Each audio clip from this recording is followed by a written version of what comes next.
Hello and happy birthday. Yes, it has been well, hi V. Hi. This is Skeptic Generation, by the way. And we need to talk. I'm Eric Murphy. That was crazy scrambled. I improvised, and I should know by now not to do that. How are you? I am really, really good. It has been a really wild week, and I have a cat that's playing with the cord right now. Yeah, so if one of us has to like dive bomb somewhere, it's because the cat unplugged something important. Yeah, so I'm just going to unplug this and try and futz with it. But in the meantime, let's update people about what happened this week, because yesterday I was really, really busy. Yeah, well, welcome to the surprise birthday live stream that Surprise! we've been talking about. Surprise, it's us. We're in the same studio. Same as every Sunday. I know you're all shocked. But we're going to do something fun this week. We're not taking callers this week. We are going to be doing a retrospective. We're going to be doing like a clip show / you remember back in the day you did Murphy's Law episodes where you'd review old clips of like you on a show and then break down like the behind the scenes, how things happened, what your thoughts are about it. Yeah, absolutely. We're basically going to be doing that. The whole hidden side of what we do. Oh, all of the cringe. We're going to be breaking it down. First ever episode we're going to talk about. We're going to talk about Robin. We're going to talk about Scott. We're going to talk about Jay and Chad. It's going to be great. All our faves. Yeah. But yeah, if you missed it yesterday, Eric put together the new PC for our show. Yeah, I did. And I worked so hard to get everything out and ready and read the manuals. And I was like, we're going to get this done in an hour. No problem. We're going to hammer this out. Our friend of the show, Thomas Westbrook, joined me 4.5 hours later with 4.5 thermal paste all over my hands, with anybody who does this for a living drinking at that point. We finished it. And it actually, it posted, it works. And I do kind of want to address a little bit before we go on, because I know people were in the comments for that video and in the chat. And I want to say this. I know that I didn't install the cooler as well as I could have. It's not overheating, but it is a little bit warm. So I get it. If it does become a problem, we'll have to figure something out. For those people who are like, how come you didn't do a water cooler? You know what? You can put your money where your mouth is if you really want to. I stuck a link to the Amazon wish list for a water cooler. And if they do that, you know what? And even some real nice thermal paste. I'll do another stream and I'll replace the thing. Otherwise, anybody who says that we should have gone for Linux or Ubuntu or something like that and not Windows because we're plebs, look. There's a cost-benefit analysis that needs to happen when it comes to choosing an operating system. I prefer the programs that I use, and the idea of needing to learn a new OS, pick new programs, or find workarounds to use the programs that I have every time there's a hiccup is not worth the benefit. So, sorry, but we were doing it until late last night. I fell asleep thinking about it, and I just wanted to make sure we addressed it, got that out of the way. Okay. I feel better now. I have no idea what any of that meant, but we have a computer. Yay! We do. We're not using it today. Obviously, a lot more needs to go into it. It needs updates and all of that. I managed to put the OS on this morning, and there's just, it's probably going to be at least a week. Yeah. But that said, that is a huge step. That is a huge, huge step for our goals for 2021. And we really 2022. 2022. I'm sorry. I'm thinking about the retrospect. Okay, so here's the thing. When we started SkepGen, did you imagine we'd pass 14,000 subscribers in the first year? I had never done this before, like the actual creation of a show and the managing on the back end. So I had no idea what a reasonable number of subscribers at the end of 1 year would look like. Like, you were like, oh, we're going to get maybe like 7,000 or something. And that'll be really good. I'm like, okay, that sounds right to me. I have no clue. Yeah, absolutely. Well, I mean, people knew who we were, but we hadn't announced on any major platforms that we were going to be starting the show. Right. It was kind of sudden even for us. Yeah. So. On top of that, there had been other call-in shows in the last year, and so I was trying to take my numbers from how those were growing. And we doubled the highest I could imagine that we were going to get, and that's thanks to all of you. Yeah, you guys. So, thank you. My goodness. Have been incredible, and we're so excited to keep growing and keep trying new things and being awkward and weird and geeky and messy about it, and yeah, getting our fingers all up and stuff. Where they shouldn't be, apparently. Yeah. But holy crap. I mean, just think about everything that went into this last year. Get the lights, the microphones. Oh, we did not have an SM7V to our names at that point. No. In the different solutions that we were trying out and the support that we got every step along the way. It's just unbelievable. It's unbelievable. For people who want to do this kind of programming, there are ways to do it. If you want to do it really, really well, it takes a lot. And this community showed up and was there for us. They really did. Yeah. And it's cool to have people come and find us through this now. It is, isn't it? Be like, oh yeah, I found Skeptic Generation. And there are people who only know us from SkepGen. Which is really cool. Yeah. Oh, those are the people from SkepGen. They've never, done anything else.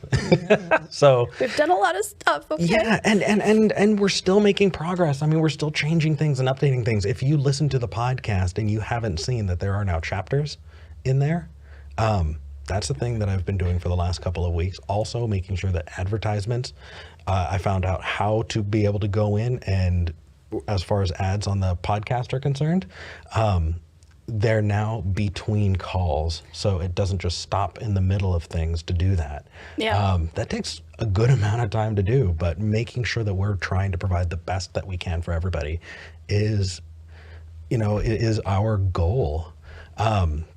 By the way, if you don't like the ads, the cat is still attacking my feet. If you don't like the ads, you can get an ad-free version of the podcast and an ad-free version to this by becoming a patron. Do we have the... perfect. I reconfigured the stream deck for the episode today because we are going to be doing different things. So if we get things a little mixed up, that's why. Yeah. Patreon.com/Skeptic Generation. That's patreon.com/Skeptic Generation. You get ad-free versions of things. We do bi-monthly hangouts with patrons. We did one last week. And it goes to making this happen. Yeah. So a couple additional things before we jump into these clips. The first thing is that I put my time where my mouth is, I guess, 'cause there's no money involved. But I'm officially one of the staff writers of The Prism, which is the Church of Prismatic Lights publication that is coming out. Their first episode is going to be in June. I am the advice columnist. So if you have questions about sex, gender, relationships, anything like that, feel free to DM me on Twitter or find my Facebook. I will be aggregating questions for the magazine.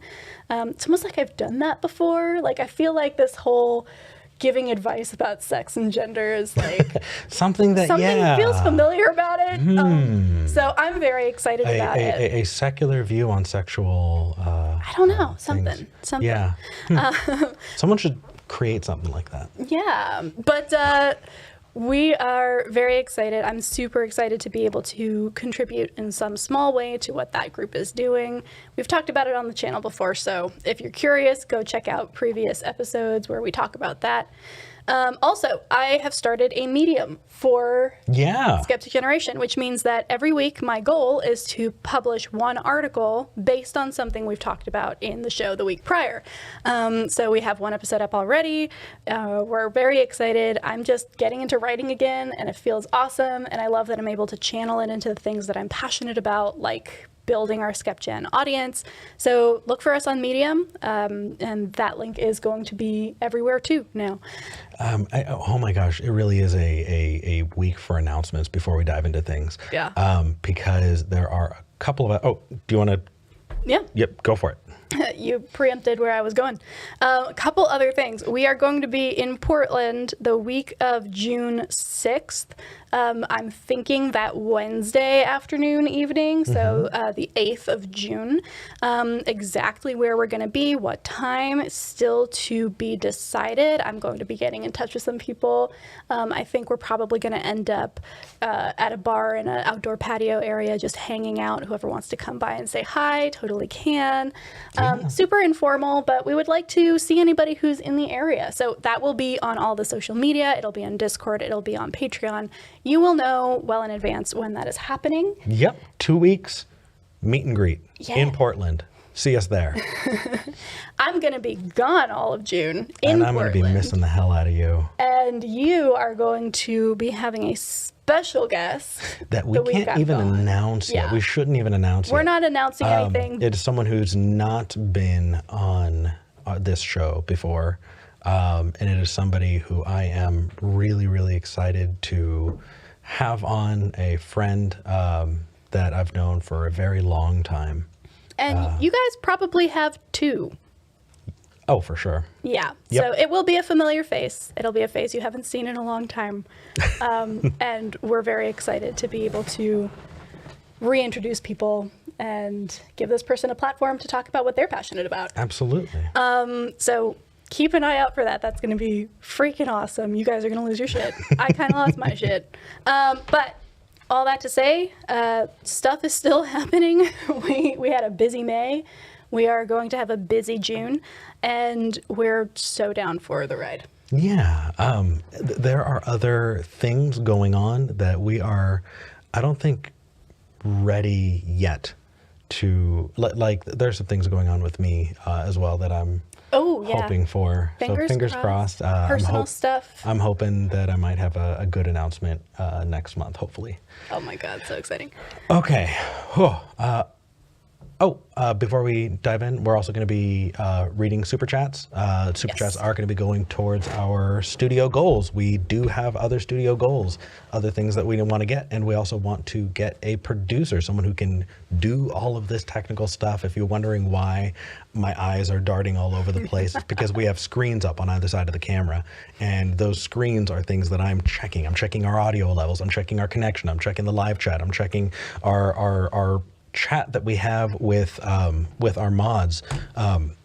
Just so many people. By the way, we have several mods who are having their birthdays this next week. Early happy birthday. Thank you so much for everything that you do. Okay. All right. Are we ready? I think we are good to go. Let's start with something just straight up throwback. Yep. Let's do it. Ready? Can we move it to the center? Because otherwise it's going to be very weird looking. Oh, you're right. Beautiful. All right, let's do it. Hello. That's one first episode. Hello. And welcome to the show. I'm Vila Bianca. And I'm Eric Murphy. This is Skeptic Generation. And we need to talk. We really need to talk because it's been a good half hour and you guys have been so patient and amazing. And we are so sorry. Wirecast is doing a thing. Yeah, there was a whole bunch of technical issues that decided to happen at the very last second. And I was ready to scream. But we may have screamed once or twice. Yeah, just a little bit. Just but a little. We're here. Oh my goodness. Oh my gosh. Okay. So, Eric. Hi. How are you? Stressed. Yeah. But I'm happy to be back. Let's see if it paused. I doubt it did, but we'll see. We did not run through very many rounds of this prep work just because we were working on computer shit for the whole night. So apologies if it's a little wonky at the beginning. I'm actually fixing it right now so that we can pause it. Oh, beautiful. Yeah. Holy crap. Our very first episode was a panic attack and a half. Yes. When we got set to go live, there are so many pieces that go into making this happen. And the primary program that we use is Wirecast. So Wirecast needs to be talking to YouTube and needs to be sending multiple audio sources, video sources, all of that stuff mixed together and out to you. Before the show started, Wirecast had decided it didn't like its connection to YouTube, and it did not want to connect for anything. Well, we realized what it was eventually, and it was my fault.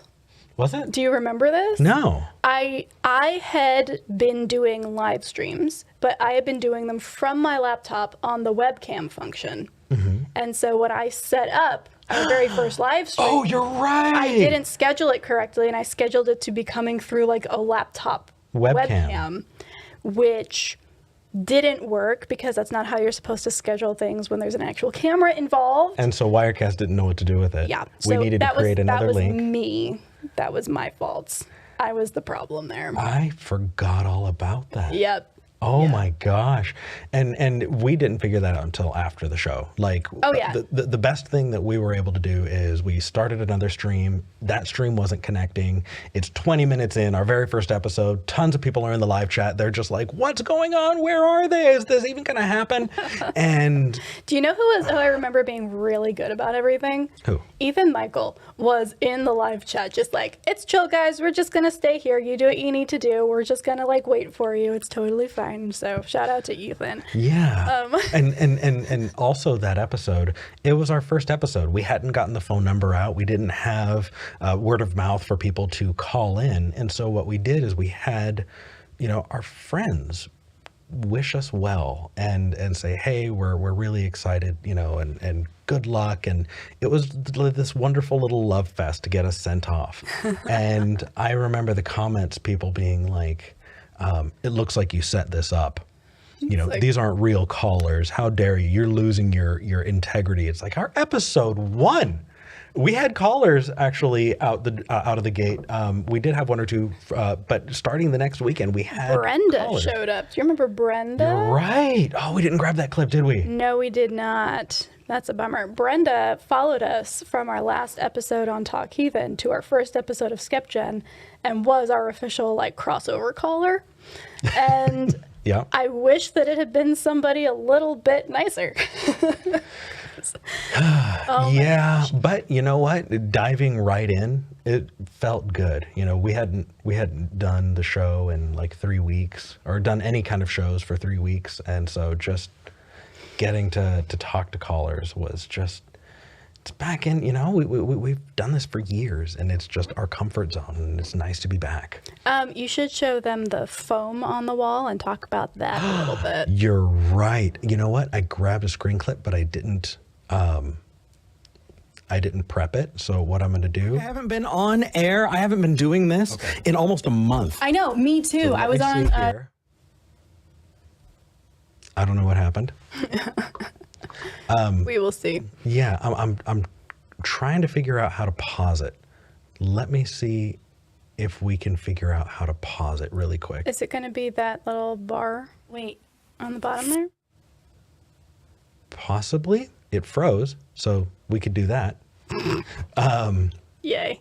So if you look at the back, we had gotten sound foam to put up behind us, and we had hours. I mean, everything that we did, the creation of the website, all of the assets, the intro, the lower third, figuring out what our branding was going to be, how we were going to start the show, ads and things like that. Everything that we had done was at the last second, just hammering everything out over the course of 2 weeks. Yep. And so we put up the foam, and we started on one side and ended on the other, and we didn't notice until we were done that it was going like this. And so the foam is actually crooked. Yep. And what we wound up doing was taking the camera and angling the camera to the side, and people didn't notice. That was the first 2-3 episodes was a tilted camera to make the foam on the back look less terrible. Yeah. And let me see if I can maybe correct it a little bit. There we go. That's what it actually looked like. What now? Oh, wait. Yeah. Fuck. We don't have a sign off. We forgot a sign off. So if you're We've done wondering, everything. look at that. I can control live playback now. Everything was crooked and we just hoped that nobody would notice, and they didn't. So that was good. But that was just one of those things that you looked and you're just like, what are we going to do? Do you remember I spent like a day or two trying to fix it? Oh, no, I was just right there worse? with you. We were taking it off the wall, putting it back on, and then like the stickies were losing their sticky. Oh, that's right. And yeah. so they would like fall off halfway through the show. With like the we tape lost, like, measure. 2 or 3. Yeah, it was Yeah. it was rough. But ultimately we decided on saving the foam for our actual set, which is still coming, by the way. And just opting for these awesome panels that somebody sent us in the meantime. Yeah, and if you're ever wondering, it was a 4-pack of panels. So here's if you look, we very carefully. I've so carefully that you can't Holy even. crap! I can't even get out of the way. You can't even pretend that it's not there. You can see the edges of the panels. Ooh! You can see it just over V's shoulder. It ends just slightly before the end of the frame. But yeah, we very, very meticulously try and make the best with what we have. Oh my gosh! We also forgot a sign off, which was. Oh my gosh! Yeah, that clip. Let me play that. Foam on the wall. We have the lights. We don't have a sign off. Oh shit. Until next time. It's not the size of the boat, it's the motion of the ocean. Wait, no. Wait. And thus was born our season 1 gimmick. Yeah, it was the very last minute, and that was the best that I could get. And people were just like, "Not the size of the boat; it's the motion of the ocean." That's going to be the closing words for Skeptic. What the hell? And then next week it was something completely different. I forget what it was, but like every week we just did something different. And at first it was fun, and then like about 15 episodes in, you're kind of like, okay, we're scraping boring. the bottom of the barrel here. Yeah. This is stressful. This is more stressful than just deciding on a sign off. So when we rebooted with season 2, we officially got our sign off that we have now. But oh my goodness, it was so fun to just kind of have people waiting for what the sign off was going to be that week. You had that one really long poem that you told. Oh, the Jabberwock. Yeah, that was kind of a wild one. I remember that. I had people come up to me at Faithless Forum and talk to me about Jabberwocky. Yeah. And I was like, I will take this. If this is what people notice about me in the show, hell yeah. Why not?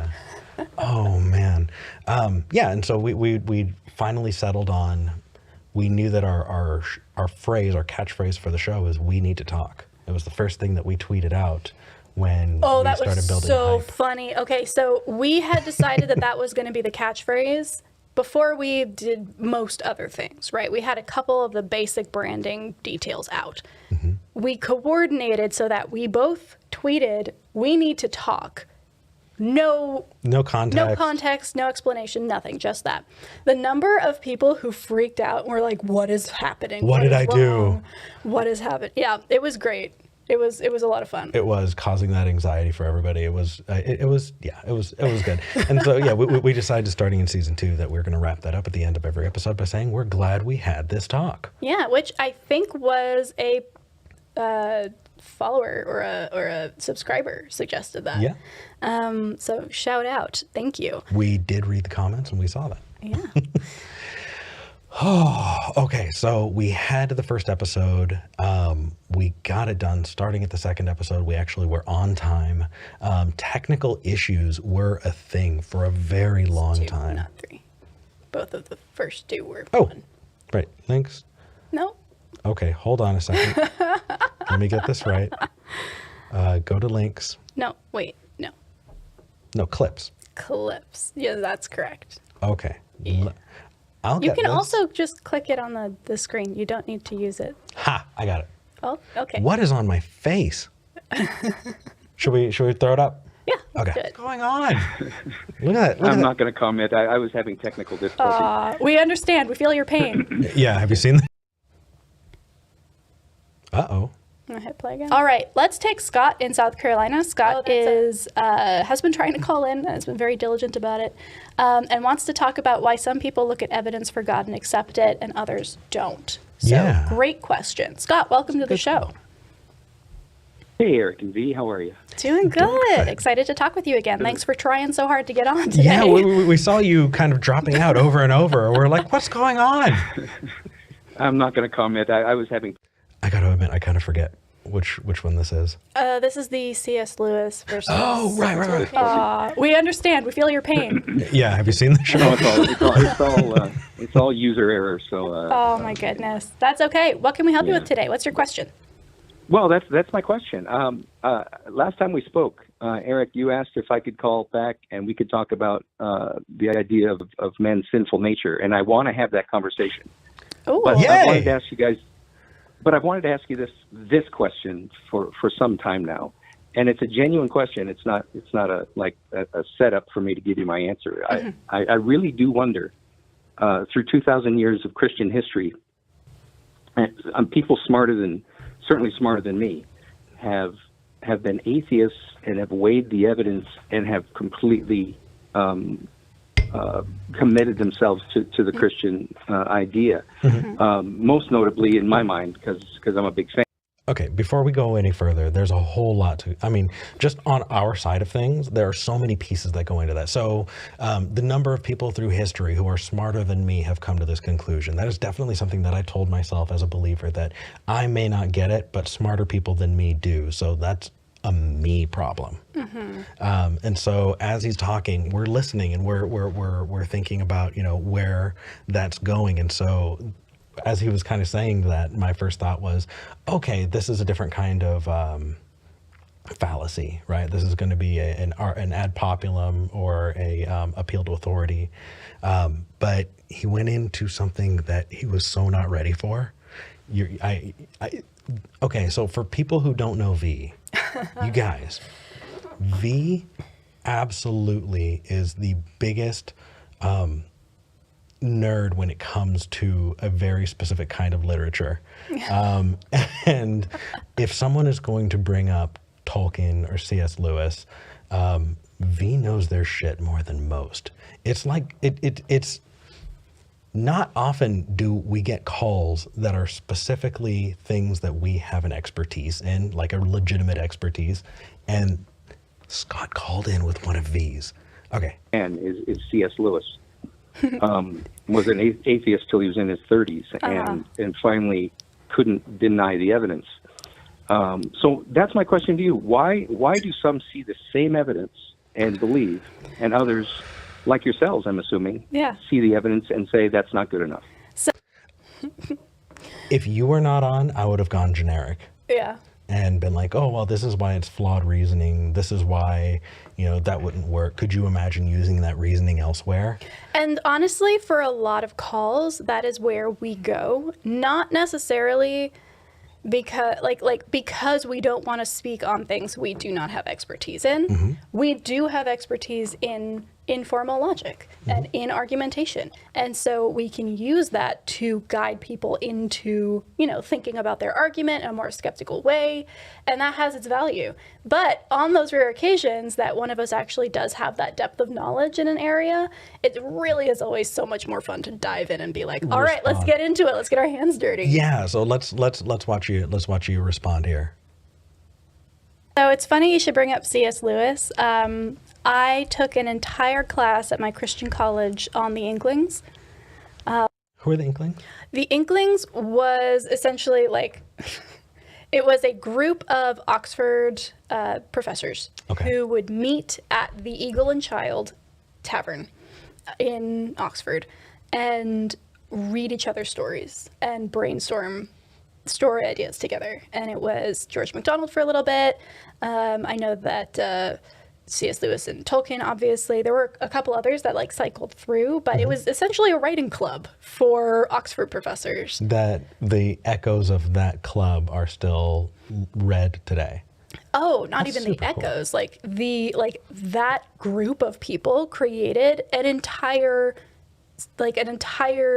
generation of fantasy literature. Like the kind of fantasy that was born in that area was everything from like ancient Grecian plays about gods and spirits to goblins and like really fairy tale oriented stuff to what C.S. Lewis did to Tolkien's epics. Like when we think about fantasy, regardless of the type of fantasy we're thinking about, probably that thread could be tied directly back to that group. Yeah. My goodness. Okay. Yeah. And so I actually know the story of what Lewis says is the night that he converted, or at least began truly considering it. He was on a midnight walk with Tolkien. And Tolkien was a Catholic, as we know. And he and C.S. Lewis were debating about the existence of God. And C.S. Lewis says, it's just myth. Like, we are just, it's myth. And Tolkien says, but where do the myths come from? Bum, bum, bum. And that's what convinced him, allegedly, according to Lewis, was that question. That's what got him. And to me, that's not very good evidence, right? Like, I'm not saying he's not smart. I think that he was brilliant. He was a professor, just like the Oxford community there every day, like brainstorming amazing story ideas. But that's what got him. And that's kind of the crux of how I would answer your question, which is the evidence doesn't matter. It's not about what convinces the individual. Yeah. So when you said the evidence doesn't matter, I'm just going to rewind that. The evidence doesn't matter. It's not about. Excuse me? It took a minute. You were kind of in your own head, and you were like, "V just said evidence doesn't matter." What? Yeah. Yeah. It's not about what convinces the individual person apart from that person. It's how certain kinds of evidence hit a person at a time in their life when that is convincing to them, and everything that leads up to that. So, Okay. yeah. Let's give a little bit more info there, because the evidence does matter. No, But- yeah. If you read the entire link to all of these clips are in the description. So if you ever are like, oh, I forget how that call ended, or how did they get there, you can go and rewatch those. But yeah, essentially what Scott was bringing to the table was trying to do a qualitative analysis on the kinds of evidence that there was for Christianity and why it convinced people and why it didn't. And what I was trying to do here was reframe that into, I don't really care about the qualitativeness of the evidence, because ultimately when someone is making a decision, that is not mostly what they think about. Right. Like, if you're a professional and you are doing qualitative analysis on a specific subject, sure, that's going to be how you make your decisions. But day to day, we're not looking at every claim we come across saying, well, how qualitatively like legitimate is this claim? Yeah. What we're doing is we have been set up by our culture, by society, by our past experience and the studies we have done thus far to analyze it and see, does it fit within my worldview? Is this something that I can get behind? Which is why it's not as important. Here's the deal. I'm going to get on my soapbox for a second here. Being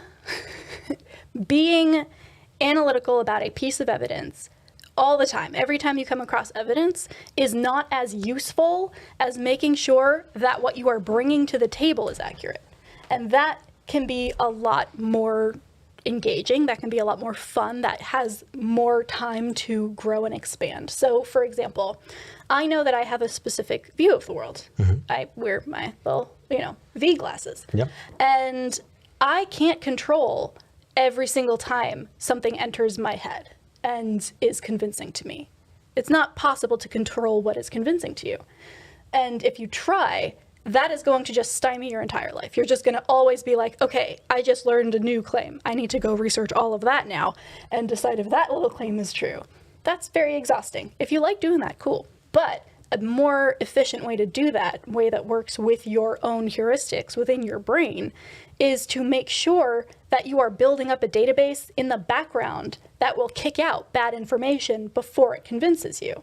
So if someone comes to you and says, hey, Eric, because you got the COVID vaccine during the next Carrington event, you are going to explode into a million pieces, right? There are a lot of things in there, right? But because you have a background in various things that you're bringing to that table, that's not going to be like the deciding factor to decide whether or not you get that booster shot, right? Right. So it's not necessarily in the moment analysis that is always the most reliable or the most useful. It's bringing that epistemology to the table. Understanding of the world. Right. So when I say evidence doesn't matter, what I'm saying is I don't really think in this context the thing we should be focusing on is that qualitative, is this good evidence? It's why did it convince Lewis and why should it convince me? And if it doesn't convince me and it did convince Lewis, where's the disconnect? Where is that disconnect? What are we bringing to the table that is different? And that's what we need to focus on. In that conversation. Right. Yeah. So, and then ontological claims can be sussed out. But as far as being convinced, that doesn't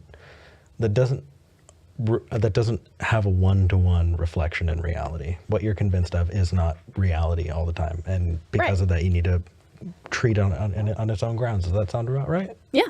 Okay. But yeah, Scott was an awesome call. And I ended up, it really kind of restored my faith in the format in general, really, because it did end up getting quite a few views, which was awesome. But there was no yelling and there was no like aggression. There will be in a lot of these other ones. Like we kind of picked the ones that were the most fun to like dissect. But with Scott, it was just a really good, meaty conversation about a very obscure topic. With people from opposite views of things. Yeah, and it still did well. And to me, that just proves that you guys are in it for the right reasons, right? You want these good conversations and you're gonna listen to those borne out. So for me, that was really gratifying. And in return, we're gonna do our best to listen to you. Yeah. You know, it's not just, us praising you for listening to us. We're gonna do our best to be exemplars of what charitable listening looks like. Speaking of charitable listening. Oh gosh. Because there's a judgment at the end, and there's a real place called hell. And in that real place, if nobody wants to be there. Hey, You Jay. choose to live without God. Jay. The consequence. Jay, if you want to call back in again, you need to realize that you cannot evangelize on our channel. If you do it again, you will not be welcome back. Jay, try it again.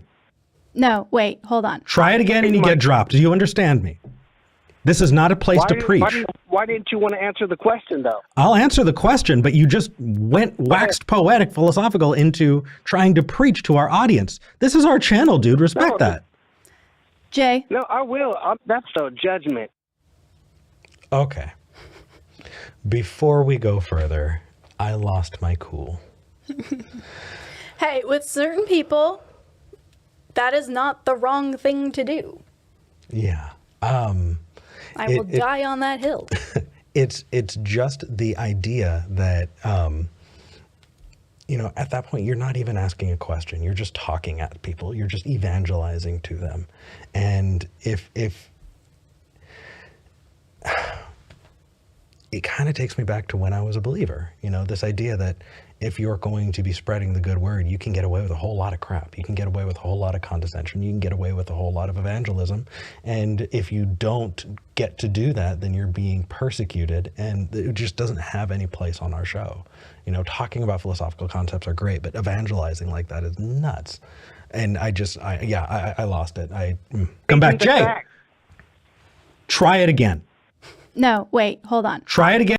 Yeah, so you hop in just like, okay, hold on, because I don't get pissed very often, So you're diving in, you're pulling it back. And you get dropped. Do you understand? Here's the thing. When I am in the host chair, I love it when you get engaged like that. I absolutely love it when you just go off.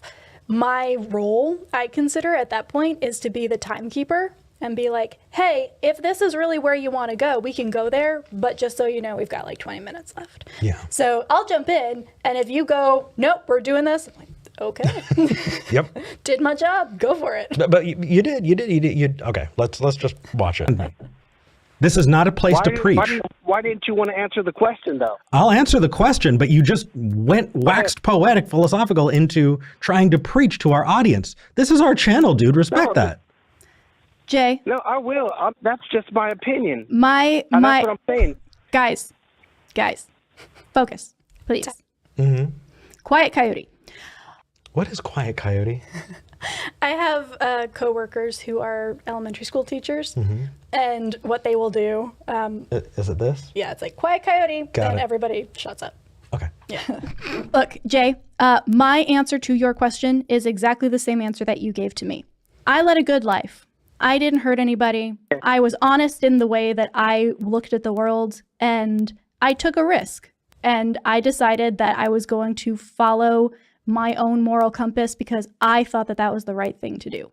And if it wasn't the right thing to do, then I will live with the consequences or, unlive with the consequences. This is fair. But I would also say that I would not feel badly about my life, even if I ended up being wrong, because I think that any God that is worth being around, worth worshiping, worth believing in, would understand that I am working on. Preach. It's my preaching. channel, Remember what he Jay. just said. Jay. This is his thing. You Jay. can't preach. This is our You're channel. preaching. Jay. Okay. So did we tell him he was preaching when he was saying that, I think I lived a good life. If I'm wrong, then, what's going to happen?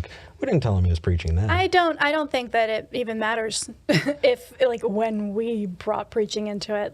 Well, I mean, just I want to make sure that we're even-handed, that we're holding ourselves to the same standards that we hold other people to. And saying that is very different from hell exists and you better get your shit straight or you're going to go to hell. Yeah. That is not the same because that's not answering the question. No, you can't preach. See, everybody you guys can preach, but Jay. everybody else can't We preach. tried. We tried, Yeah. man. You could definitely Jay. put down God, Jay. and you could say that there is Jay. no God, but therefore you're a communist. I haven't muted. You're I'm a just communist? We're communists, apparently. Okay. Yeah, you're just a communist. It's a slur. Because if you go Got to it. a Christian Jay. nation, we don't do Jay. that. Communist. Yeah. I was stunned.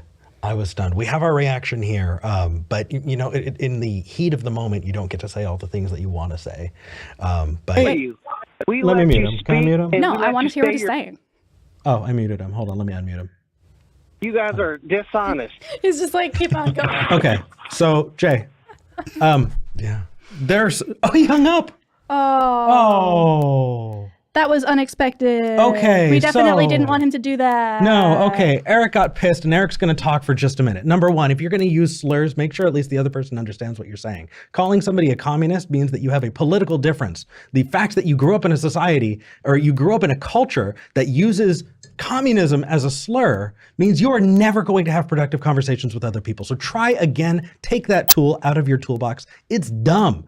And all it does is tell the rest of the world that you haven't taken the slightest amount of time to research it to realize that it's a dumb argument. And so, you know what? That's on you. It is on you to recognize that you didn't do a modicum of research. Next, it is our channel. If V is going to respond and say that, if a God that's worth worshiping,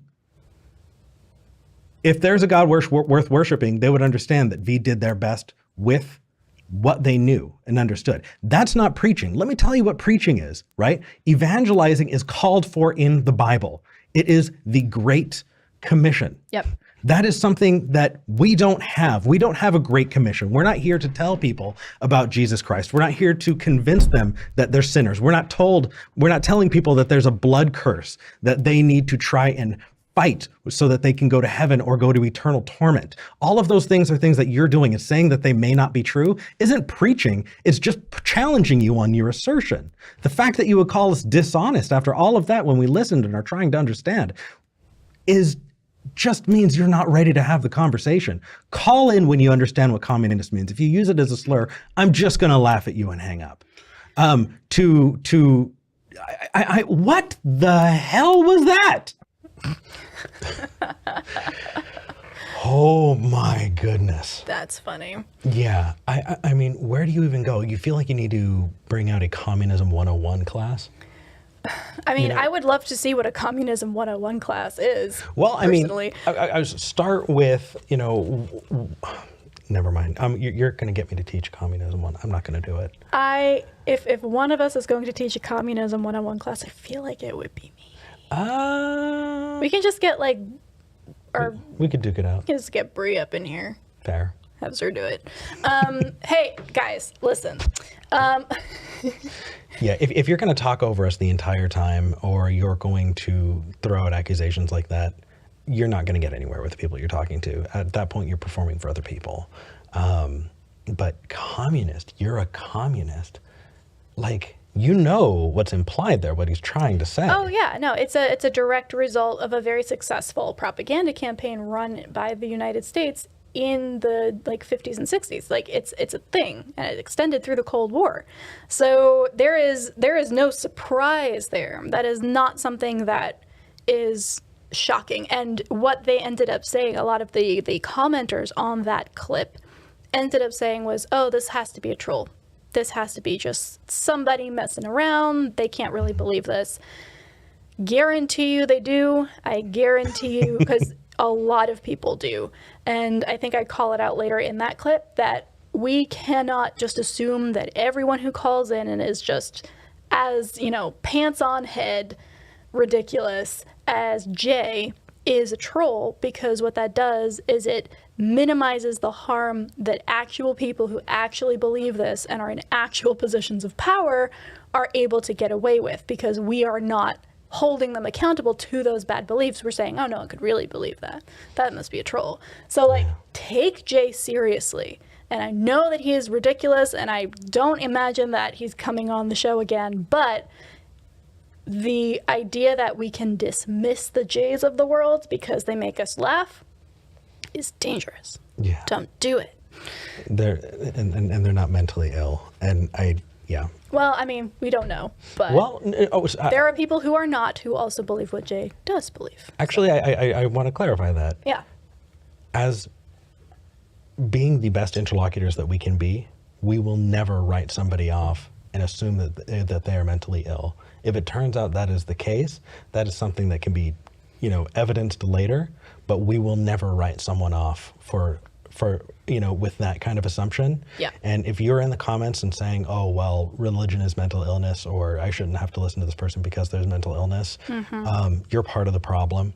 And if we're on the same team, then I got to call you out. You're not doing us any favors. Do better.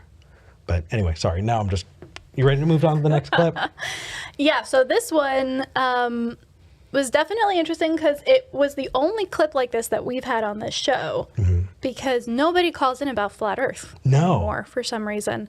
I think that's a good thing, maybe, but Connor had his own ideas. Yeah, and there was a lot that happened after this, but let's watch this. Hi, you're coming in nice and clear. Hey, Connor. Yeah, Eric's very excited to talk with you. So give us. Hello. Hi, you're coming in nice and clear. Hey, Connor. Yeah, Eric's very excited to talk with you. So give us your best shot. What you got for us? I was wondering if a flat Earth model could be just as valid as a round Earth model. Before we dive in, how do you not react? Like I'm trying to move forward, but look at this face.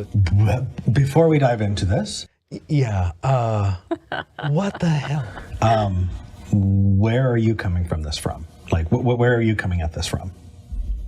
Well, I think you could do a series of coordinate transformations and allow for what they say is like Pac-Manning. And you have like a map projection. So if you ran a series of coordinate transformations. Yeah, we should have asked, what is Pac-Manning? Right away, that should have been. I thought I misheard. Like he stuck Pac-Manning into like running coordinate transfers, and I'm like, maybe it's like a engineering thing. I don't know. I'm hoping to listen for context clues so that we don't just jump off base. Over the whole universe, and put the center of the Earth at the center of that coordinate system, then wouldn't you have like a flat Earth model where any experiments or whatever you did would, sort of. Let's. I mean, let me see if I've got this right. So I, in the last video I was making, needed to work with a map of the Middle East, right? Specifically the Levant area. Jerusalem, Israel, the Dead Sea, all of that area. It had mountains drawn on it, but those mountains weren't coming out of my screen. It was a flat map. Does that mean that those mountains are smooth? Is that what you're talking about? No, it doesn't. Okay, help me. Can you pause for a sec? Because I want to point out how absolutely like cringy the audio is. Oh, it's so bad. Like, guys, can you hear the difference between the kinds of clips that we put out now and the audio on this clip? Oh, not just this clip. If you listen to the last clip, there's kind of a tick, tick, tick, tick sound. Yeah. And if you listen to the live stream that came from, it's this horrible clicking that we just could not. Yeah. You couldn't get rid of it. It essentially was a part of the stream out to YouTube. We would have needed to cut the stream and start a new stream if we were going to get rid of it. And it made that clip almost unlistenable. I spent a lot of time afterwards doing work on the raw audio to take the clipping out. Yeah. But what we've been able to do now is we are no longer dependent on the audio from YouTube. Nope. For anything we upload after the live stream. So our live streams may still have a little bit of like audio issues every so often. Yeah, if a glitch like that happens, it's going to happen. But the cool thing is that we've set up the secondary recording system so that no matter what happens, we always have beautiful, clean audio that is so much nicer to listen to for all the clips and the Patreon version of the live stream and the podcast. Yeah, so. And we're recorded separately. So if I'm really loud and you're really quiet, we're not trying to make them even out in the same audio file, but we can level them out after the fact. So I'm just loving the progress there myself, patting myself on the back. Oh, well, you on the back. You were the one who did that. Well, we're gonna go a little more into that in a future clip. But let's finish this one. Oh yeah. Yeah, I guess we think it's around Earth because we do a certain type of physics where we make some assumptions. Okay. But do we really know the shape of the universe? Okay. The universe, that's different than the Earth. So you're like a flurvivor. Well, I mean, Is that what you're talking about? Like the Flat universer? Yeah. universe as opposed to the Earth? or are you? Would that be a flurviverser? Flurviverser. Okay. Did you really mean to say, do we really know the shape of the Earth? I mean both, because if you have like a satellite, right? A satellite has a latitude, a longitude, and an altitude. Yeah. So it's sitting at a lat long on a flat Earth, but it's some altitude up. So it's flat all the way up and all the way down to the center of the Earth, all the way up throughout the How could there universe be a and all the way down. center if it's flat? The center would be the very innermost point. So like the peanut butter and jelly in the middle of a sandwich? What are we talking about? Now I'm hungry. I know. Yeah, have you seen I think it's the Mercator projection of the whole Earth, where it just gets wider and wider up towards the top. So it's like All the poles are just sort of a implied point, like actually an empty point. Well, I mean, Very top. they're there. It's just the way the map is. Like you can have a map of the Earth from different angles, right? I'm just. Yeah, I didn't really understand that. More happened afterward, and I can give just a little bit of info on that. Yeah. Essentially, from what I got, because I got a lot of really, really descriptive emails about the math. And in a way, Y'all love your math. yeah, you can have a model And it takes a whole lot of extra steps to make it work, but you can make an assertion similar to this that is trivially true. But it doesn't actually change what it is. It just relies on reality to have very specific properties for your case to be true, and you need to just assume that reality has those properties so that your case is true. It's just not. Is it like we were talking about the other day where I don't like tamarind, but I find ways to make tamarind flavor accidentally with other combinations of spices and ingredients? Kinda, yeah. Where it's like, okay, same basic effect, it's just you took a really long roundabout way to get circuitous here. route to get there. Yeah, you needed to add the sweet and the salty and See, the, I'm hungry. and the This is- spicy. I'm bringing all this. Yeah. I'm very surprised you're using satellites as an example, but satellites wouldn't exist without the velocity and speed required to get into orbit. Orbit implying Orbit. around Earth. You're talking about baggage that we're bringing to the table, right? Assumptions that we're making. And so I kind of want to ask the same thing back at you, because I don't think that I'm going to do as good a job as Veritasium did. And we're leading up to something, you guys. I know this is a long clip, but there's a In proving that the Earth is round, or that number file, or any other number of science communicators have done. But what I do want to do is I want to ask where about the baggage that you're bringing to the table. So can I ask you, Connor, what's NASA doing? Is NASA lying to us? No, I believe a round Earth is just as valid of a model as a flat Earth. Okay, do you think they would come into conflict at all? No. That is the piece that we wound up getting later, is this person, this caller, Connor, would not associate or not have the same conclusions as flat earthers, the way that we see flat earthers and the way that those flat earthers hold, conventions and all of that. Right. They're specifically talking about a very, very abstract methodology of tracking this things. is the problem, because yes, that is what Connor was saying, but then he goes into where he's going next, which is just a flat-out assertion about a property of the universe. Oh, they're all assertions about properties of the universe that can't be substantiated. But it's one thing to say, well, mathematically it's still valid, and another thing to say, Pac-Man. You know what? Let me just dive forward, yeah? Starting at Australia, and you start flying east. Are you going to fly off the map, or are you going to wind up back in North America? If you're flying northeast or South America, right? There's a conflict there. In one of those projections, you're not going to get there. In the other, you are. Right, you're going to fly right off the flat map, right? Right. Yeah. Now you're just going to Pac-Man. What do you mean by Pac-Man? If you play the game Pac-Man, then when you get to the edge that took me a second. Just of the pop board with out on the Pac-Man, other and side? you just pop out on This the other can't side. be real. This can't be Connor, really? Really? Are you Poe? Is this a thing that people actually believe? And it's just it's just as valid. I think I'm the only one. You're the only one. You're the only one. So I think I might be the only one who thinks it's just as valid. We're going to get into validity in a second. I'm trying so hard to be a good example of charitable listening that I'm trying to respond in a serious way, because if they don't hear that serious response, they go, oh, they're just laughing at me. They're going to shut off, and you can, but fucking Pac-Man.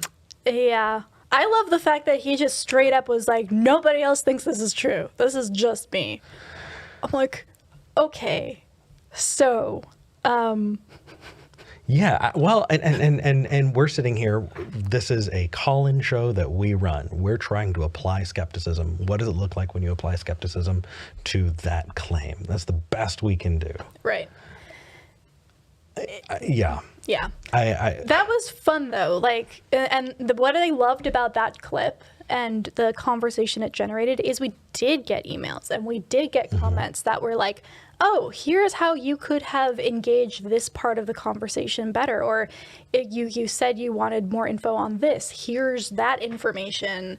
You know, next time someone calls in, you can have this at your disposal. Yeah. We freaking love it when you guys engage like that and bring your areas of expertise. And I spent so much time reading these detailed analyses, and I mean, Some essentially, people like drew us whole like graphs and stuff. yeah, Intense. and they are people who know what they're doing. You know, we did get a lot of really, really great information, and I was only able to absorb so much of it, but from what I understood, what this person was describing wasn't flat Earth the way it's talked about, you know, in those documentaries and stuff. This is quirks of coordinate tracking. And I think I feel comfortable in saying we were entirely unqualified to talk about those quirks of coordinate tracking at that level. That's just not... But another thing to keep in mind here, and this is just in general while you are maybe engaging with somebody on a topic like this, it's very important that they are able to explain things to you in a way you will understand if their goal is to communicate with you. If you engage with somebody who's trying to convince you of, say, flat Earth, and they only speak in this like highfalutin mumbo jumbo jargon shit, and they can't bring it down to your level, break it down to you, that's a good sign that either A, they don't actually understand what they're saying and they've kind of memorized some things that they know they should be saying, but they don't know enough to go deeper into it, or they explicitly are trying to confuse you and being a dishonest interlocutor. So if somebody comes at you with jargon you don't understand, what you should be doing is saying, I don't understand that jargon. Can you explain this to me like I'm 5? Because all of the important points are going to be salient even with more simplified language. If they can't do that, or if they won't do that, then a good tactic is to start moving away from that conversation, at least until you've done more research and understand the jargon yourself. Because trying to counter it with your own jargon, or, you know, like trying to fly by the seat of your pants. Yeah, you're not going to learn anything. None of that's going to work. You're going to end up looking silly. So we have learned by trial and error, when someone comes at us with something we are not qualified to talk about, we just say, hey, we don't know what that means. Can you put it another way for us? And if they can't, cool. Why'd you call in? Yeah. So. Pac-Manning. Okay. Yeah. So that was a wild one. This next clip we're pulling because, you guys, it is hard to really describe how much has changed in the last year. One of the things that we have worked on is figuring out how we're going to do our audio solutions. And so we are planning on eventually doing on-stage things. We are planning on doing things that are going to require more than the range of these kinds of microphones. It was incredible support that got us, because we didn't have these yet, we didn't have access to these yet, lav mics, lavalier mics with little packs that can wirelessly transmit the audio. Honestly, I prefer them. It's just the way that you need to use them in a sound treated space is so specific. And also, I read after the fact, after this clip, this episode that we're going to show the clip from, you're supposed to put it far away from your Wi-Fi router because it operates on a similar signal. And they were sitting on the Wi-Fi router. Yeah. So there was a ton of interference. And I wasn't able to figure out, because I was setting it up, I wasn't able to figure out exactly how the audio was going. I just knew that we heard audio and it was time to go on air. And so we dive into one of your favorite callers. I honestly had trouble looking at this clip because there are very few people whose voices can send me into a space of just disdain in the same way. So if I get a little red in the face right now. Let's do it. Is this along the lines of some sort of an empirical methodology that you're kind of referring to, or is it something different, or is it more than that? For people who are listening to the podcast, this is Robin. I think that for things relating to the brain and the things that happen inside Can you hear the echo? Yep. That is telltale. That is going to be very important soon. the brain, the scientific method is probably the best definition there.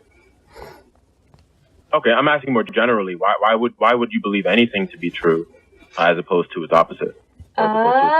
See, you're trying to get me back on the script, man, but I'm not talking about whether or not anything is true. I'm talking about specifically whether or not I believe the mind is true, and I gave you a reason why. So, you give me a reason why you think the opposite is true. Okay, that is so freaking good. You called out where the pivot was and you brought it back to the topic. When people pivot like that, often it's an indicator that they don't have any more to give, or they're running up to a place where they're going to not have good answers. Yeah, they can see the cliff face kind of drop off in front of them. Yeah, and so they pivot back to where they feel comfortable, even if that means trying to change the entire subject, which Robin was doing at that point. Mm-hmm. Now, I had zoomed the camera in on you because I had to go pee so badly. I mean, it was killing me. I was in pain. I was no longer able to focus. You were diving in. You were talking. I was like, cool, this is a perfect time for me to get up and go pee.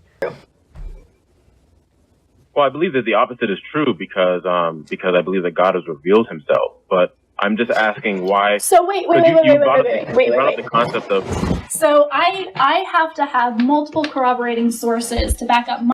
Oh, can you see at the edge of the camera? There's the wobbly edge of the monitor? Yep. Oh, that's bad. Fine. But you get to believe your thing because you believe God revealed himself. I'm going to give this to you and step Well, away for just your standard of evidence is different than mine. Right, exactly. I asked you about yours. Do you notice that V's lips are moving, but there's no sound coming out? Yes, for those of you listening to the podcast, this is not your app being weird. This is Eric's mic walking Standard of away evidence from me. for claims, not the other way around. And V is talking and trying. I don't appeal. And then stops and looks up at me like, what did you do before you left because my audio's not working? Oh, you were gone already. You had booked. Yeah. To the consensus as a general. I mean, in a general sense, I guess that could be an indicator, but that's not my grounds for why I believe something to be the case. I have what is known as revelatory epistemology, meaning that all knowledge is derived from God's revelation. At this moment, I imagine that you are thinking to yourself, well, I'm boned. Well, this is the worst. Like, what is going through your head at this point? Every single live stream person ever knows that this is their, like, the worst thing that could possibly happen. You've got someone on the line who is saying things you blatantly disagree with in the middle of an argument that you are winning. Camera's focused on your face. It's just straight up just you on the screen, and there is no way to get your audio working because you just do not have a mic anymore. Because we did not realize that mine wasn't working. Eric walked off with his. He was out of the room, and I'm there. You'll see in a second if you're watching the video the look of, should I get up and go find him and leave the camera on a blank screen? Like, what is better? Like, cost benefit analysis. Like, what is happening here? Meanwhile, you can hear Robin continuing to talk, but you can start to hear the surprise that he hasn't been cut off yet. Yeah, and then he's like, "Are you there? Yeah. What's happening?" But aside from that, I was just asking, when I asked you the question about evidence, I was just being more general. Maybe I didn't make that clear. So I was just I'm making a general statement about why you would believe anything to be the case, why you would accept any piece of evidence at all. And so when you said corroborating evidence, I thought that's what you meant. You're trying to mess anything with your that is worthy of belief has to have Should I go? Should I look get up? corroborating evidence. Is that your position? Nope, trying. It's not working. Give it a shot. Nope, not working. Can you guys hear me? And at this point, you are holding your finger up in a hold-on motion. I'm like, maybe he's watching the stream as well. At least the people on the live chat will know that this is like not them. Yeah. Something's wrong here. Hello? And now it's just quiet.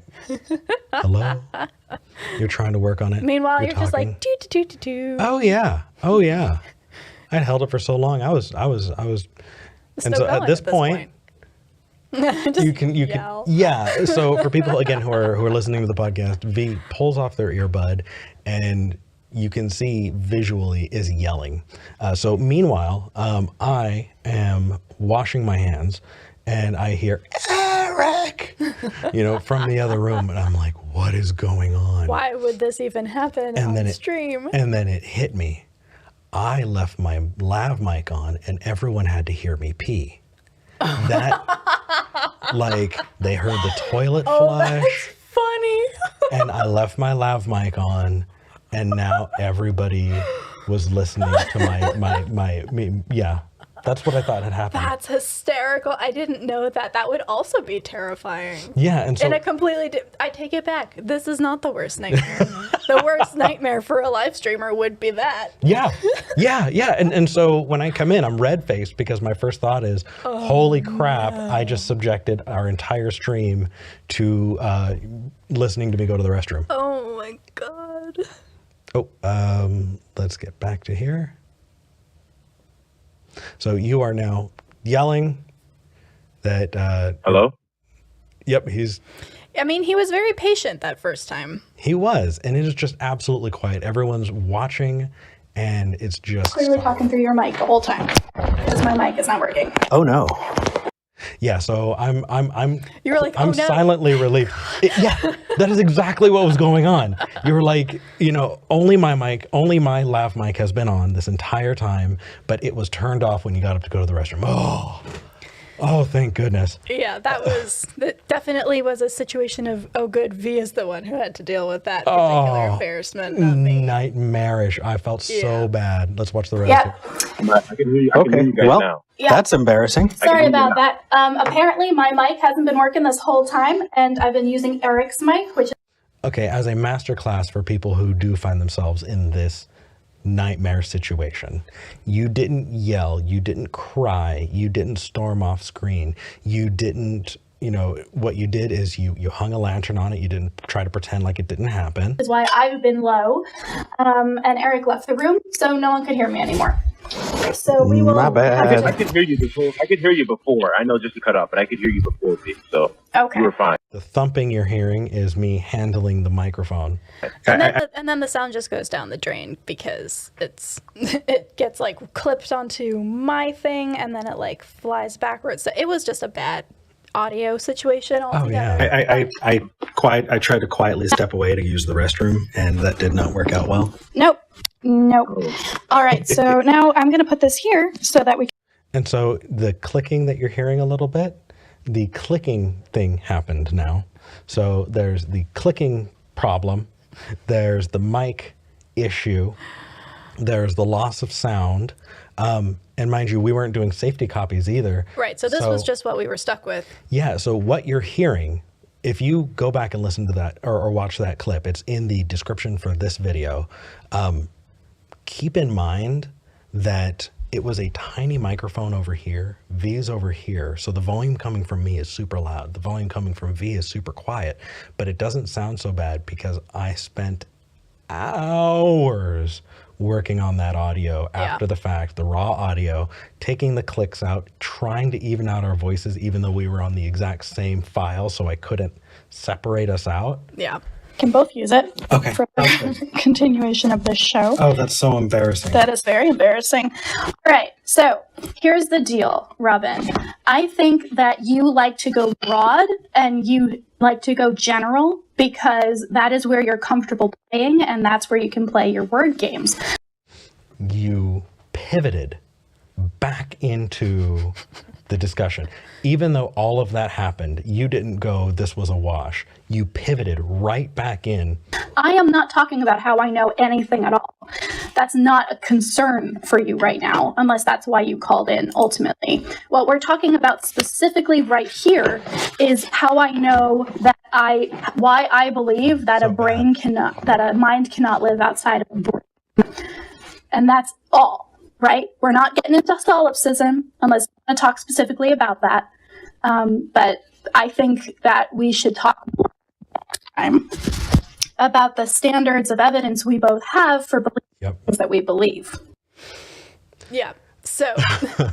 And so you brought it back around. Goodness. You were it's starting to cut out at that point because again the receivers were on top of the Wi-Fi. Right. They're like, It's just too much for those little guys. Yeah, the amount of forensics that needed to be done to figure out every single place that went wrong, and it did. Everything that could go wrong went wrong. Except that it wasn't on while you were in the bathroom. Thank goodness. But yeah, honestly, that is the result of years of on-air training. Like, You killed it. I don't think if I thought through that, I would be able to do that again. Like, if I was actively being like, all right, and then I should do this, and then I should do this, I wouldn't know what the fuck to do. No, it was just automatic. instinct. It was instinct at that point. And that is a really cool thing that we don't talk about as much, which is we're not naturally good at this. This is not like a thing that we decided like, oh, we seem to be really good at like arguing with people on air in live time. It's something that we both had to like spend a lot of time getting good at. Well, and the funny thing is I had spent years and years and years listening to call-in shows just, very similar to this. Oh yeah, me too. But it does not prepare you for hosting. Well, I disagree. Why? Because what I would do is I would listen to you when I was in Columbus, and you and your co-host would be taking callers, and they would say something, and I would pause it, and I would say, if I were on this show, this is what I would say. I would say blah, blah, blah, and I'd actually speak it out, and I would speak what I would respond. And then I'd press play, and I'd listen to what you guys said, and then I'd pause it again and be like, okay, I can see why they went that way. I feel like that's going to take them down that track, though, and I would go this way. That's a really good point. Like if you watch them with that kind of eye, it actually really does help. Well, so I think that helps with these discussions. I'm specifically talking about the skill set of hosting, looking into the camera, getting rid of ums and uhs, making sure that what you're saying is at the same tone and you're not yelling, screaming. There's even a way of speaking into a microphone that nobody talks about, but we needed to learn how to speak into microphones. These S's are as soft as they can be because a hard S hurts your ears. There are plosives, and if you say it directly into the microphone, it makes these loud popping sounds. And if anybody is at the gym or jogging and one of those pops comes through, it is miserable. You just fly it off hurts. It hurts. Yeah. And so just, that's what I meant. Fair. All right. All right, we've got one more, it looks like. Do we? Yeah. Holy crap. Oh, okay. Yep. All right, let's do it. Absolutely. I didn't insinuate that you were. Absolutely. I didn't insinuate that you were bad representations of skepticism. I just said the position that you cling to is morally corrupt. I didn't say you were morally corrupt.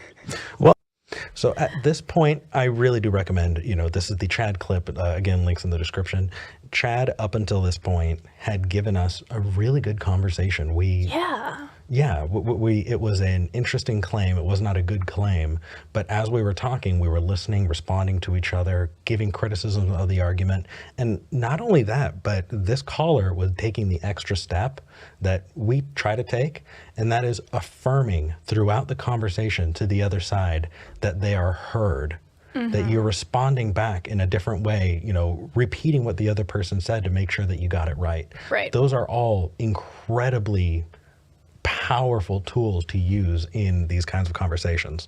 So it sounds like we're trying to get away from the definition of skepticism here. You're using it, you're attacking we're in it. a completely different area now.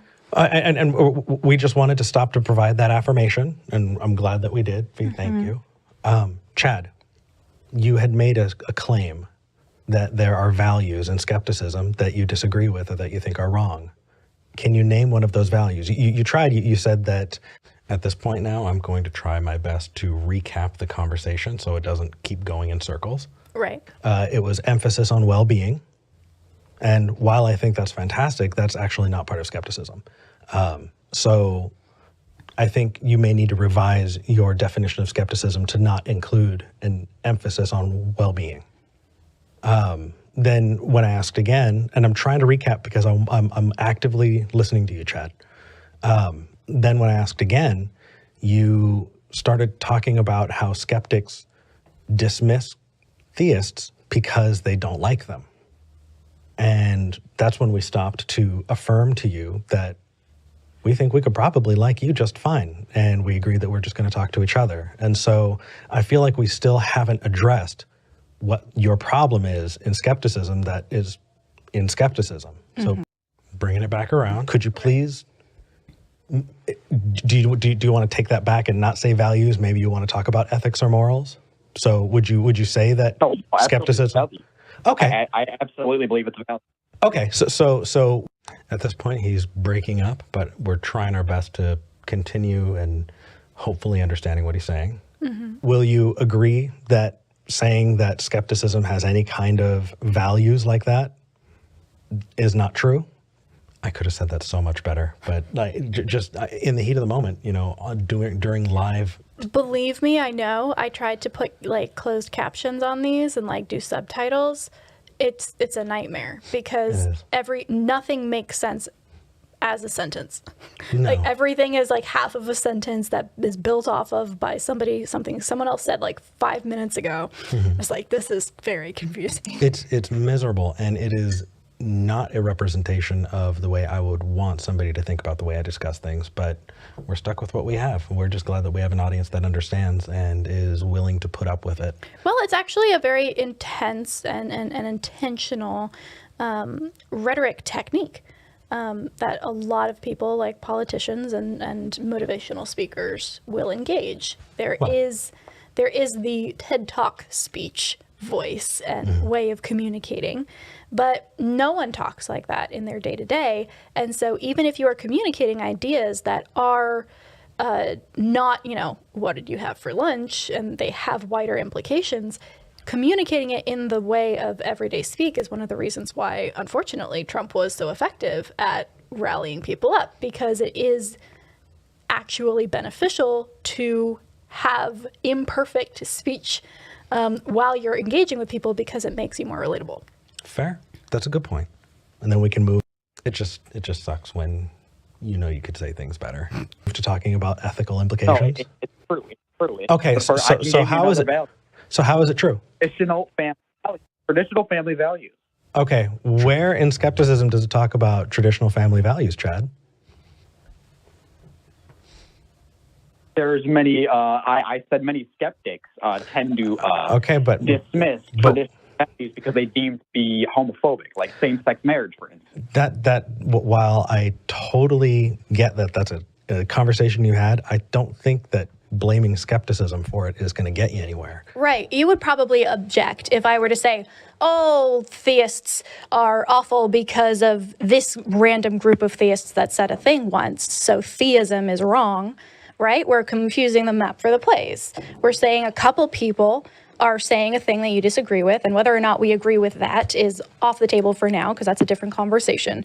You're saying that because a couple people, or even a lot of people in a group think a thing, then the method, like the entire worldview is fundamentally flawed, and that's not useful. That's not how we do things. Yeah, and for people who are watching, that's the fallacy of composition. The fallacy of composition is the assumption that what is true of a small portion of a thing is true for the whole. But still, it goes into my main point. Okay. You haven't acknowledged. I'm sorry, Chad? You haven't acknowledged my main point. So I'm trying to understand what you mean by skepticism, because if we can't even understand you on skepticism, I think your main point is going to be lost on us and everybody watching. And so I'm trying to help you get there so we can have this conversation. So what is skepticism? Atheist. Skepticism. Okay. They're the exact same thing. No. They're the exact same thing. There are plenty of Christian skeptics. And there are plenty of non-skeptical atheists, let me tell you. Trust me, I wish it was that easy. How can you be a skeptic if you don't? How can you be a skeptic if you believe in the supernatural? So you got to ask them. Answer that question. No, so Chad, here's the thing. I think that what I would be doing is, I think you're asking me to paint a straw man. I've interacted with them, but I think that for me to try and represent their opinions to you would not be very charitable to them. So I would suggest that you interact with some of those people, but we're not them. We can tell you, though, that there are non-skeptical atheists, and we can also tell you that there are skeptic Christians. Because they tell us that. That's not a claim. That's not a valid is this claim. Where it happens?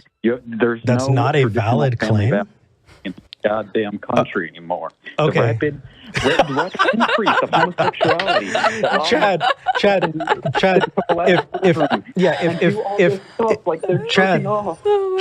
if you want to talk about the downfall of, ethics or morality, the way you view it. Society, the downfall of this goddamn country that my daddy fought in fucking Vietnam for, motherfucker. Hey, what was that for? Well, you're mocking our traditional Western society that this country is built Oh, honey, on. Chad, we're mocking you, buddy. We're not mocking anything else. You're just kind of funny. Yeah, if you go back and listen, if you go back and listen to this, pedophilia. Oh, it's the same dude. It's the dude from last time. Got it. Brian, hello. I got past your call screener twice. Okay. Get better call screener. Are you running away again? Pause. Did you run away again? You're still on the line. We didn't rush to hang up on you. But it shows you're still on the line. So that means that you must not know what to say. Oh, now you dropped. Even when it turned out you lied to us, we gave you the stage. And you didn't know what to do with it. That's sad.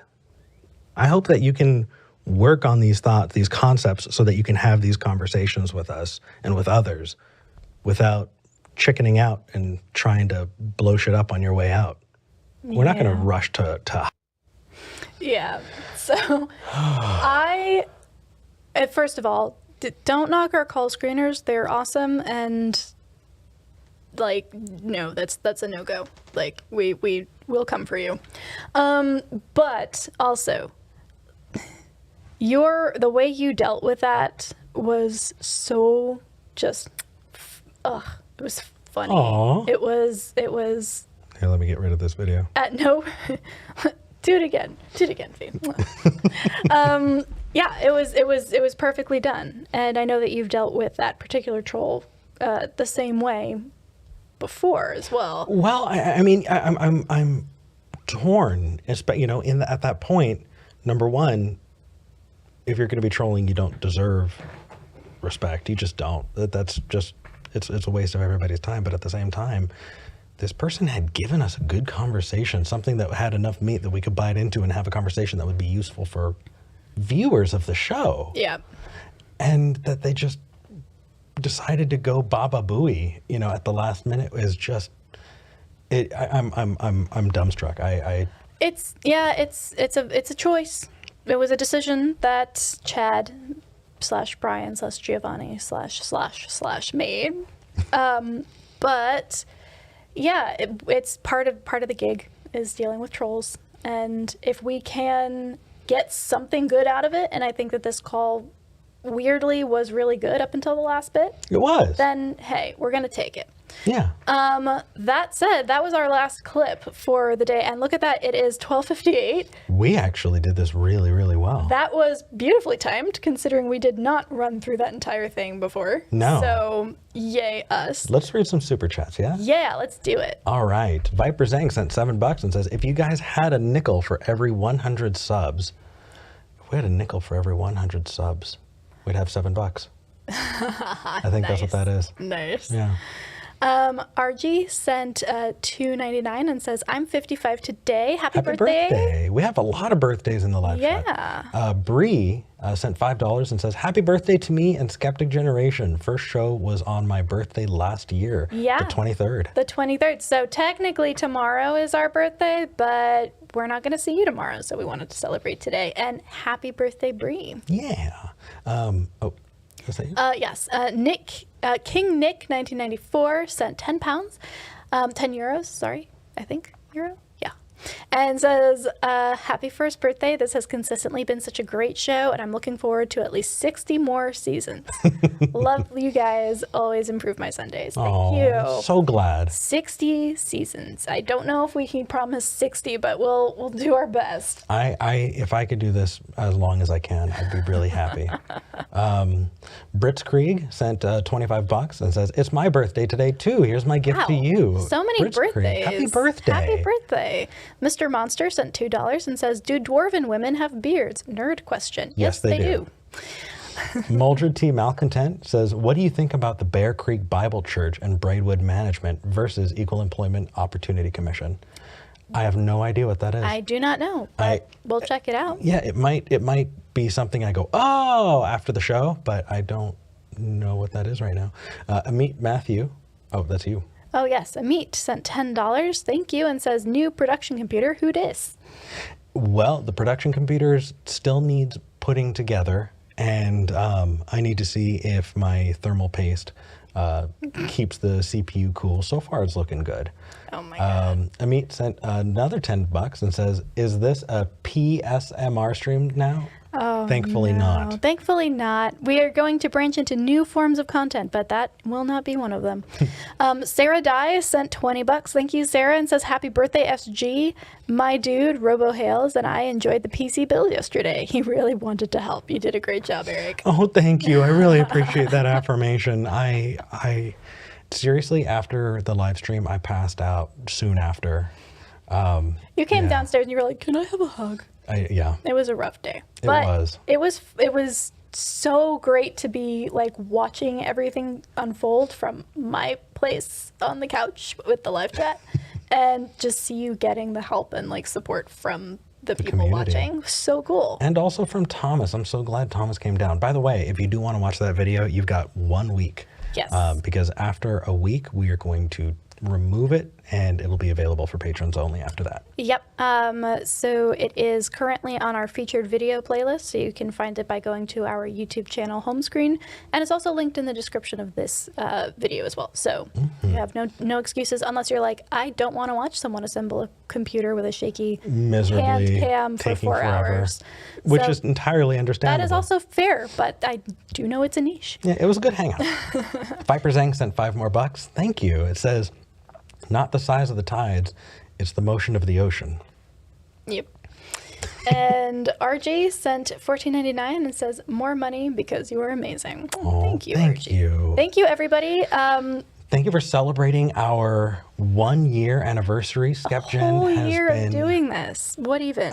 I'm so grateful. We have so much planned. And what's amazing is every time I look to kind of evaluate where we're at with the show, we're one step away from another big improvement. Yeah. And I'm so excited. You guys, V is going to be hosting next week. And then after that, I'm going to be gone, fucking off for a couple of weeks. I will be, still doing all of the stuff I need to do on the back end to make sure the show goes out. There will still be clips with descriptions and metadata and all of that good stuff. But the first episode in June is going to have a very special guest. Stay tuned. We'll probably make the announcement ahead of time, but we're not ready to make the announcement yet.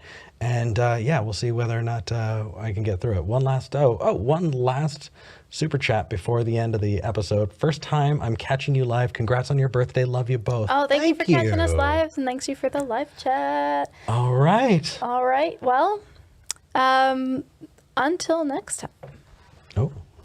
Until next time, we will get this set up correctly. And now, until next time, we're glad we had this talk.